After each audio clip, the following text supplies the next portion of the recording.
All righty. Happy Tuesday. Happy Tuesday. Give me a moment. Let me fire this out on my YouTube and all of this here. But it is the credit power hour. It's the credit power hour. So I'm here, I'm live, and I am in color. Okay? I'm here, I'm live, and I'm in color. All righty. Thank you so much for joining me. Thank you so much for joining me this good day. This good Tuesday. If you can't see me, I'm right here down below. Hey, what's up? I don't know how to make my circle bigger. So this is me. Here I am. Hey y'all. Hey. All right. So it is now I got to learn how to see how to make it. Okay, there we go. So it is credit power hour. And today, my goal is to um well, I have been doing the credit power hours for some time now, every Tuesday. My goal is to go live at 12, but things happened today, so I wasn't able to go live at 12. But I'm here now. Hey, how you doing? I'm here now. I'm here today. And it's about 2 o'clock.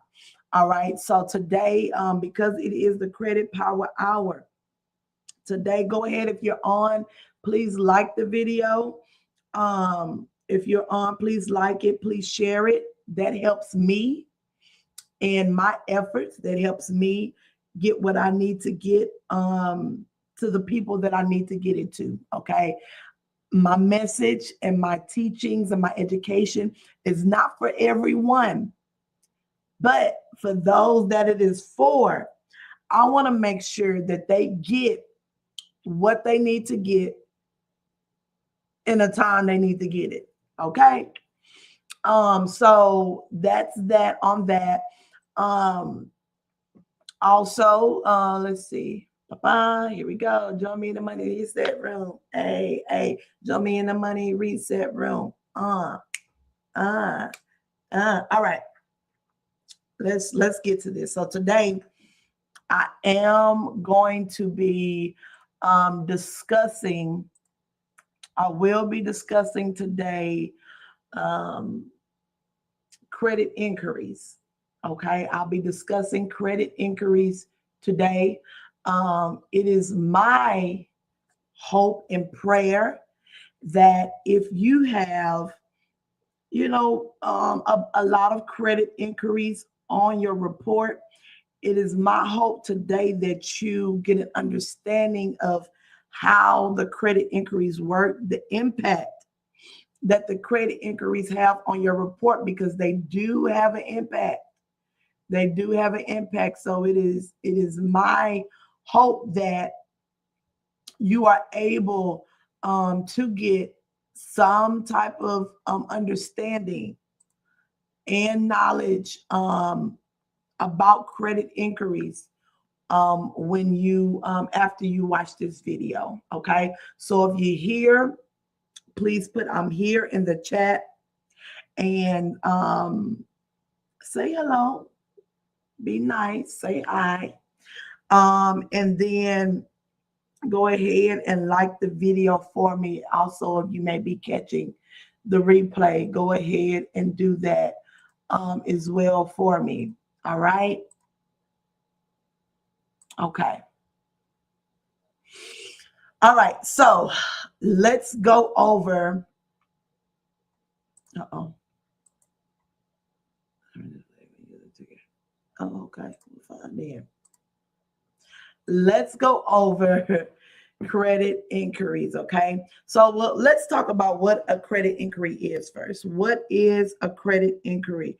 A credit inquiry is a stamp on your credit report that shows that you have applied for credit somewhere. Okay. It shows that you have asked a creditor to loan you money. You have asked a creditor to give you money or finance you something. Okay. And so you go and you apply for credit. You do all of that wonderful, wonderful and amazing things. And then they run your name and your social and your date of birth through a system, and they determine if they are going to loan you or finance you some money. Okay. They will determine if they are going to finance you any money. All right. Now, a lot of times we don't get approved for these things, right? A lot of times we don't see, you may apply for something, and you just simply do not, there's no, there's just, you get denied, and credit inquiries sometimes are the reason for that. Okay. So a credit inquiry is a step that says that you have applied for credit at company A. You have applied for credit at company B, whatever that company is. Okay. It's showing that you have applied for credit with that company. It shows the date that you applied for that credit. Okay. It shows also how well you have went about, how, not how well, how many inquiries that you have applied for said company. Okay. So let's look. Let me drop this in here really quickly. Let me drop this in here like a hot potato. Okay. So let's start that one.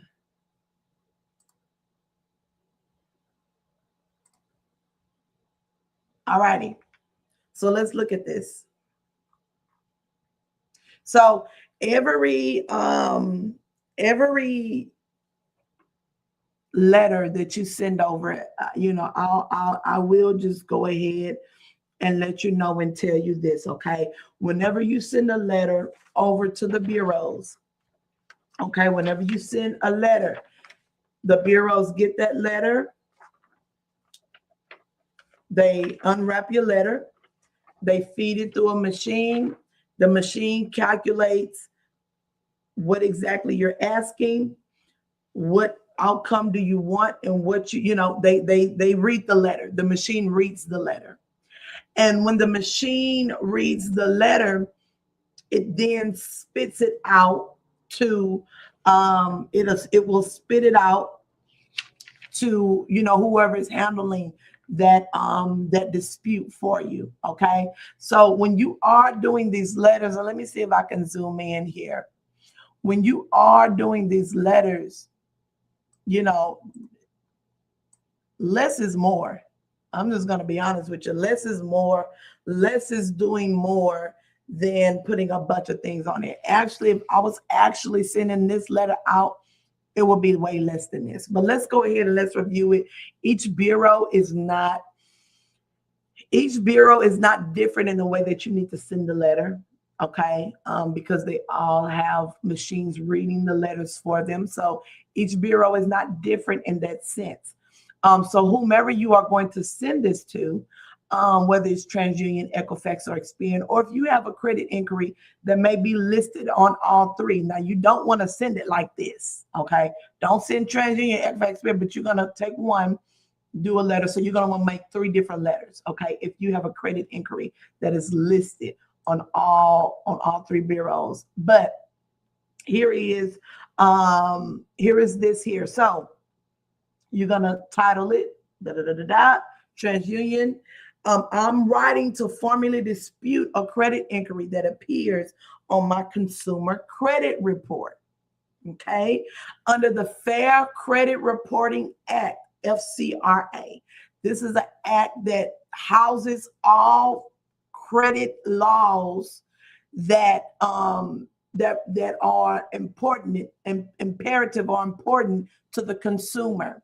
Okay, this is a book that you have to read to become certified in credit, which I have done. And this is a book that you are tested on. But under the FCRA, I have the right to dispute any information on my credit report that I believe to be inaccurate, incomplete, or unauthorized. Okay, the inquiry below, the inquiry listed below was not authorized by me, and I do not recall granting permissible purpose. Right, this is a buzzword for the FC, according to the FCRA, permissible purpose for this credit check. Okay, I recommend, and not I recommend, do not send more than 3 inquiries per letter. Do not. Okay, you can add up to 3 inquiries on this letter. Do not send any more. I'll tell you why a little bit later. But you're going to tell them this, then you're going to list the creditor name. This is only for inquiries. This is only the letter for inquiries. Okay, there's a completely different letter for disputing accounts. There's a completely different letter for disputing bankruptcy. There's a completely different letter if you want to actually send a letter to the creditor and not the credit bureau. Okay, so you're going to have list the creditor's name. You're going to list the date of the inquiry, and then you're also going to list the account number. That is it. You don't need anything else. As a matter of fact, your credit report doesn't even provide you any more information. So if you're going to do all 3, I feel like I need to make this bigger. Let me see. Let me view it on my phone.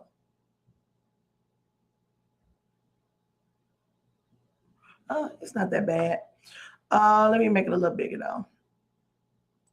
Let's do that. Bam. All right. So if you are going to list 3, just go ahead, do this block, do another block, and just list all 3. Okay. So now let's move on to what we are requesting. I am requesting that you investigate this matter and remove this unauthorized inquiry. Investigate the matter and remove. Okay. From my credit file immediately. Remove it immediately. Okay. What else do we have here? If the creditor cannot provide proof of permissible purpose, here we go back again to this permissible purpose. If the creditor cannot provide proof of the permissible purpose as required under the FCRA, okay, please provide written documentation showing my authorization for this inquiry. You are asking them to investigate, and now you're asking them to show proof that you are the one that created this inquiry that is on your report. This includes a signed application. So you're asking them, if you have this inquiry on my report, I need you to send me proof. Okay, send me proof that I did an application or I signed a consent form. I did an application or I signed a consent form. Send me proof. Okay, I have enclosed a copy of my governmental, which is your ID, your driver's license or your ID, proof of address to assist with verification. Thank you for this prompt attention to this matter. Please send written confirmation of the results of your investigation to the address listed below. Now, that is all of the fun and fluffy things. Here are the most important things that you need to include on said letter. Okay, you need to make sure that you put your name on there. Make sure you include your full address. Okay, include your full address. Also, you also want to make sure that you include your date of birth and the last 4 digits of your social. You want to make sure that you definitely include those into your written letter. It is very important that you include that into your written letter. Okay? Include that now along with the letter, because just having the letter is not good enough. And just having that information on the letter is not good enough. What you need is you need to include a copy of your driver's license or ID. You need to include proof of address dated no later than 30 days. Okay. You need to also include a copy of your social security card. All right. And then optional, if you want to include a copy of your credit report where it has the inquiry, you can do that as well. Okay. It's optional, but definitely enclosed are these three. Definitely. Okay. Let's move on. Oh, and you seal it all up. You add it all in a letter. You seal it up, and then you mail it off to the credit bureaus. You can always Google their dispute address. If you need their dispute address, just comment here in the video and I'll give it to you. But yeah, you can always Google for their address. All right. Now down below here, you can do all of that wonderful and amazing things. Okay. You can send a letter just right. You can type up the perfect letter. You can type up the perfect letter. You can send it off. You can add all of your documents that you need to add with it, right? And then you can send it off to the correct address. However, if you make a few mistakes, they will throw your letter out. I mean, that's just the best way that I can put it. They will throw your letter out, okay? Here are a few reasons why your letter will not be responded to, or you won't get any results or anything like that. Okay. Sending disputes both online and a letter. This is if you send a dispute, like through Credit Karma, any of those wonderful places. If you send an online dispute for that Capital One account, and then you backdoor and you send a letter to that Capital One account.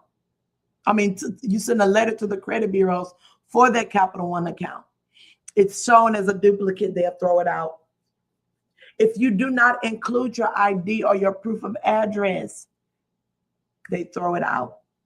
If you are sending blurry documents, remember, the documents go into a document feeder and it reads it.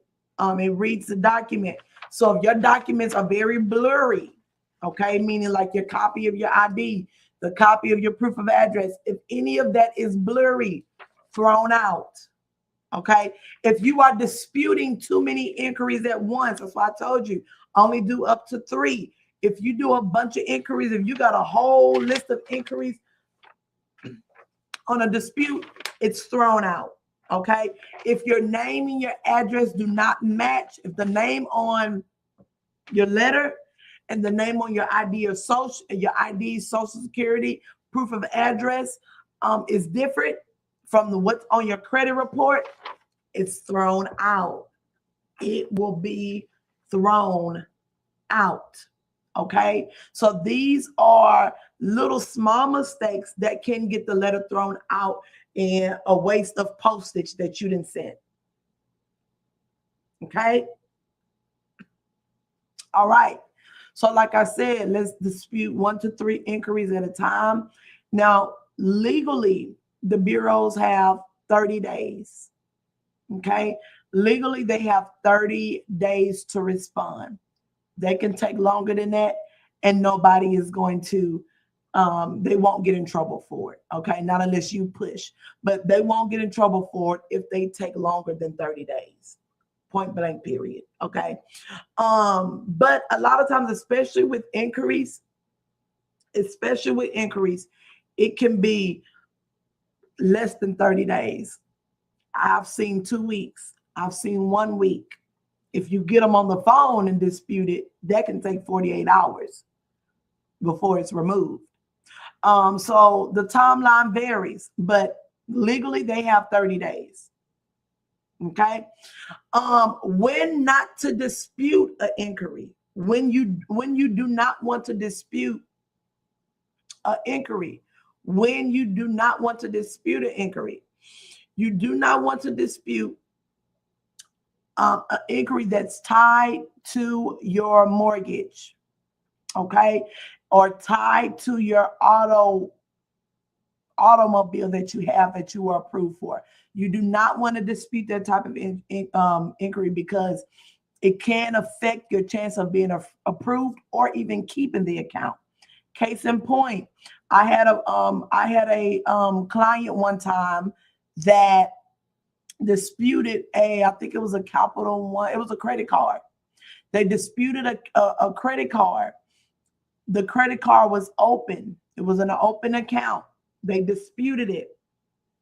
And what happened was the finance of the creditor said, "Oh, you want to dispute your open account," and they closed it.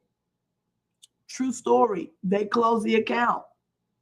They closed the account because there was an open account, and you're trying to dispute an inquiry that you actually made because you are actually using the account. So they closed it. So do not dispute an inquiry that's tied to an open account. Do not dispute an inquiry that where you're trying to get a mortgage, where you're trying to get an automobile, and you know that you've done it. Do not dispute it because they will close the account. They will. They'll say bye-bye to that account and they will let it go. Okay. So do not dispute the inquiries in this case. And then, like I said, legally, the credit bureau has 30 days to do so. Legally, they have 30 days to do so. Now, that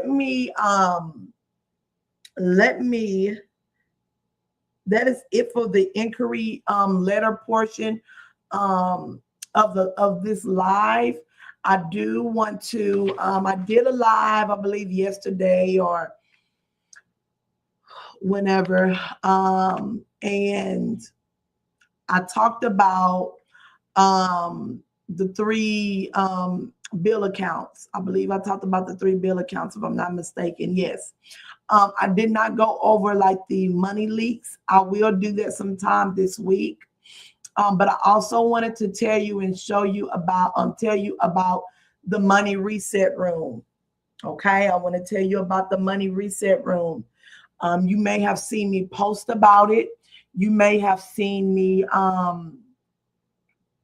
speak about it in videos, but I wanted to show you what the money reset room is and what some of the parts of it looks like. Okay. The money reset room is a community that I have on School. Okay. It's a community that I have on School. Excuse me.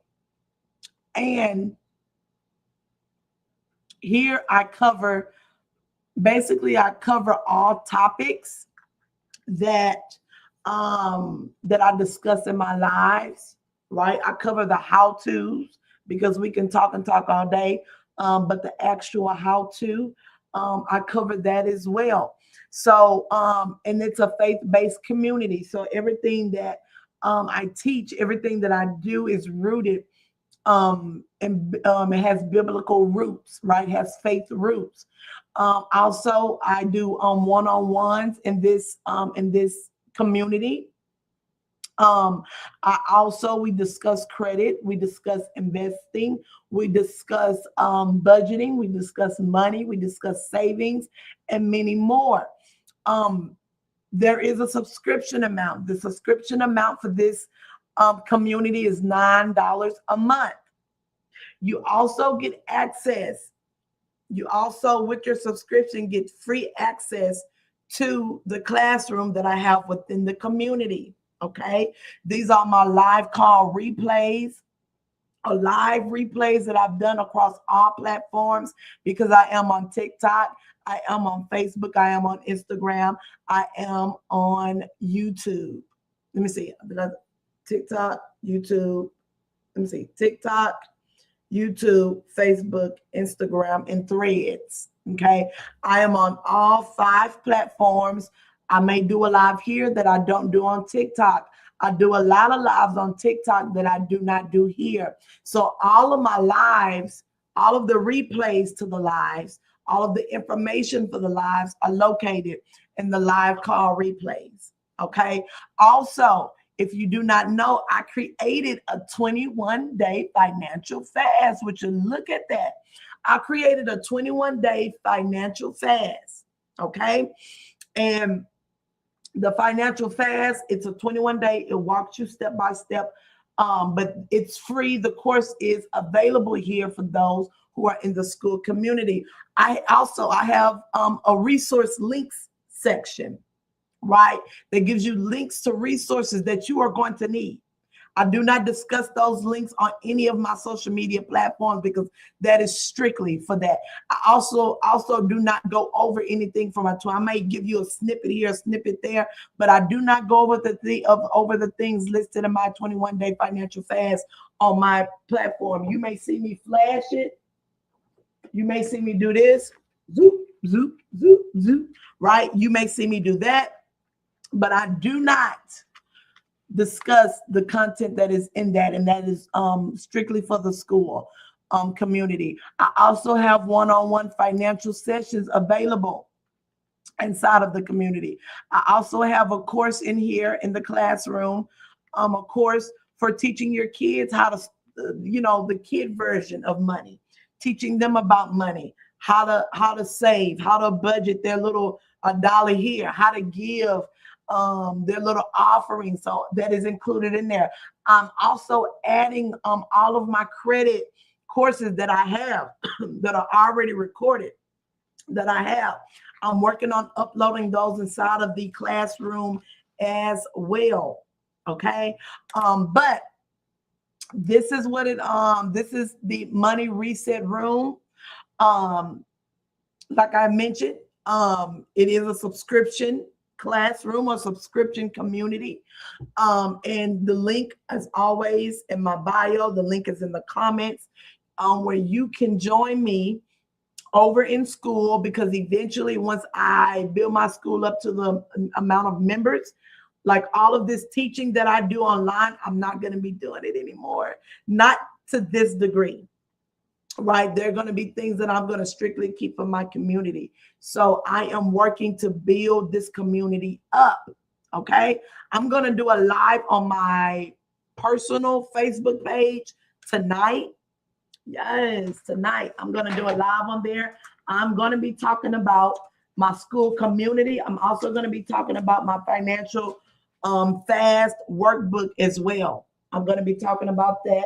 I'm also going to be doing some invitations to some upcoming church things that we have coming up at Rebirth Nations. But I've been on about 30 minutes now. That is going to conclude the Credit Power Hour. If you have any questions, please drop them in the chat and I will answer them to the very best of my ability. All right. Y'all have a wonderful day, a blessed day. Okay. And if you would like a copy of the credit inquiry dispute letter, you have to join my school community. All right. Bye-bye.